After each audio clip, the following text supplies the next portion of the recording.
Hey there, focused learners, and welcome back to another explainer. I am your networking professor, and today we are embarking on a seriously fascinating journey.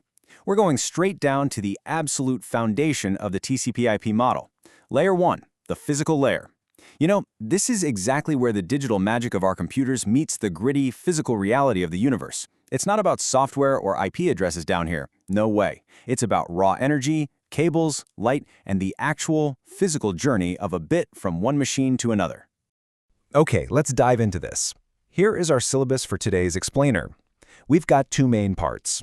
First, we'll cover signals and modulation, hitting the starting point, data and encoding, and analog signals.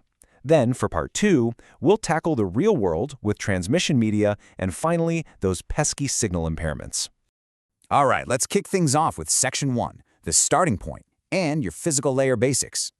Now, before a bit can travel anywhere, it needs a physical doorway out into the world, something like a network interface card, or NIC. But we really need to establish a crucial distinction right up front, the difference between data and signals. Data is just your message. It's those abstract ones and zeros sitting quietly in your computer's memory. It is purely logical. But here's the catch. A 1 or a 0 literally cannot travel through a copper wire. It absolutely has to be converted into a signal. Signals are the actual electrical or electromagnetic representations of that data. The signal is the physical energy that actually travels over your transmission medium. And this brilliantly illustrates the whole process. If we trace the communication model from the sender on the left, you see the protocol rules translate our digital message.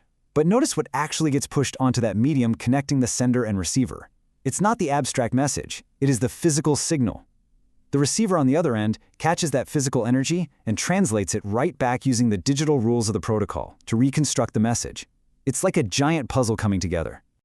Moving right along to Section 2, Data, Signals, and Encoding. So, you might be wondering, how exactly do we translate those abstract ones and zeros into physical energy? Well, it's time for an analogy alert.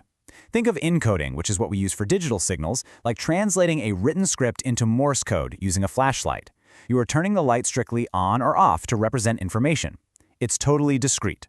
Modulation, on the other hand, which we use for analog signals, is more like using your voice. You're continuously changing the pitch, the volume, or the tone to convey your message. Let's look at the flashlight method, encoding first. Now, what's really interesting about this is the sheer variety of ways we can manipulate voltage to mean 1 or 0. Engineers have developed several digital encoding schemes. Some use unipolar, meaning it just uses 0 and a positive voltage. Others use bipolar, incorporating positive, negative, and 0 voltages, a ternary system. You'll see schemes like non-return to 0, or NRZ, where the voltage just stays constant for the entire bit duration.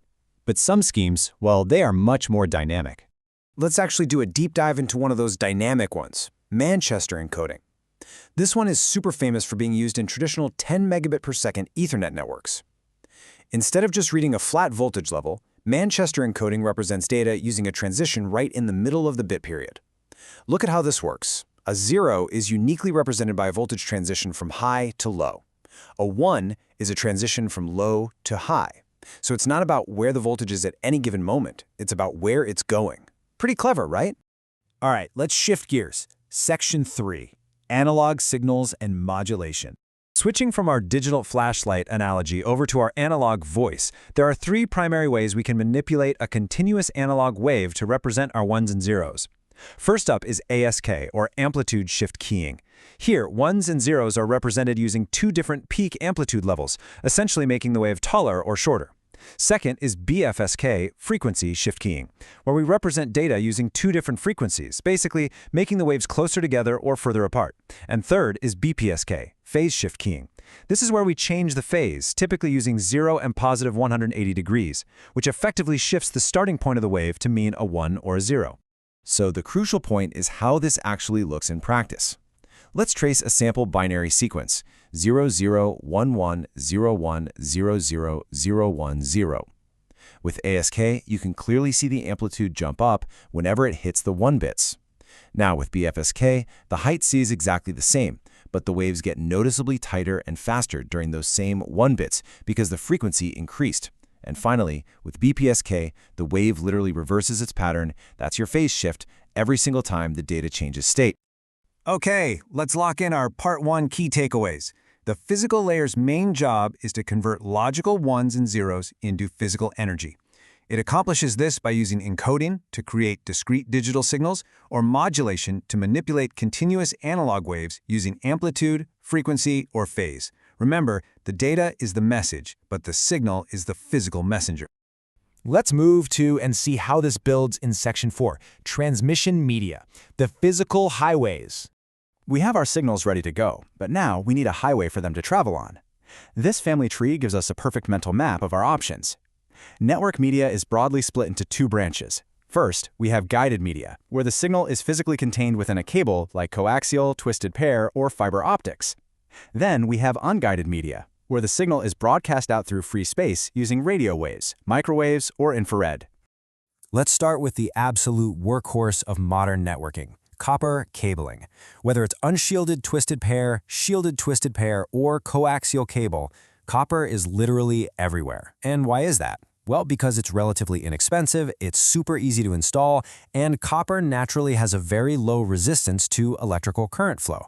That makes it highly efficient for pushing our encoded electrical signals all across a building. But you know, when copper just isn't enough, we turn to the premium medium, fiber optics. Instead of electricity over metal, fiber uses flexible, microscopic strands of incredibly pure glass to act as a waveguide. We use a laser or an LED as a light source. A 1 is the presence of a light pulse, and a 0 is the absence of light. And because it uses light instead of electricity, it is completely immune to electromagnetic interference. It's a real game changer. Now, within the world of fiber, we have two main competitors. On one side is single-mode fiber, or SMF. It has a tiny glass core, just 9 microns wide. It uses expensive lasers to shoot a single straight beam of light, making it absolutely perfect for incredibly long-distance applications. On the other side is multimode fiber, or MMF. It has a much larger core, usually 50 or 62.5 microns, which allows it to use less expensive LEDs. However, because the light bounces around at different angles inside that larger core, a phenomenon called dispersion, MMF is strictly limited to shorter distances, maxing out at around 550 meters. And that brings us to Section 5, Signal Impairments and Limitations. It's time to meet the villains of our story. Our bits are officially on the wire, but they're about to meet 3 major villains. Analogy alert time. First up is attenuation. This is when the signal becomes weaker as it travels further away from the source. Think of it like a friend's voice fading as they walk down the street away from you. Second is interference, or EMI. This is when external electromagnetic signals corrupt our data. Imagine trying to have a serious conversation in the middle of a noisy, screaming crowd. And third is crosstalk. This is the coupling of a signal from one pair of conductors bleeding right into another. This is exactly like talking on the phone and faintly hearing a stranger's phone call crossing into your line. Thankfully, networking engineers have developed some brilliant physical layer solutions to fight these villains. To defeat attenuation, we strictly limit the maximum length of our cables, so the signal never fades to 0. To block EMI, we use metallic shielding wrapped around the cables to reflect outside noise. And to combat crosstalk, we actually twist the wire pairs together inside the cable. The physical physics of the twisting naturally cancels out those bleeding signals. Okay, here are our Part 2 key takeaways. We use guided media like copper and fiber, or unguided free space waves to physically move our signals. But regardless of the medium we choose, we must strictly engineer around the universal physical limitations of attenuation, interference, and crosstalk to ensure our ones and zeros arrive perfectly intact. Which leaves us with a profound question for the future. As human demand for data pushes network speeds into the terabits per second, we are asking copper and glass to switch states billions of times a second. Will we eventually hit the absolute physical boundaries of what the atoms in copper and the speed of light in glass can actually handle? It is an incredible engineering frontier. Thank you so much, Focus Learners, for joining me on this explainer of the physical layer. Until next time, keep exploring the networks around you.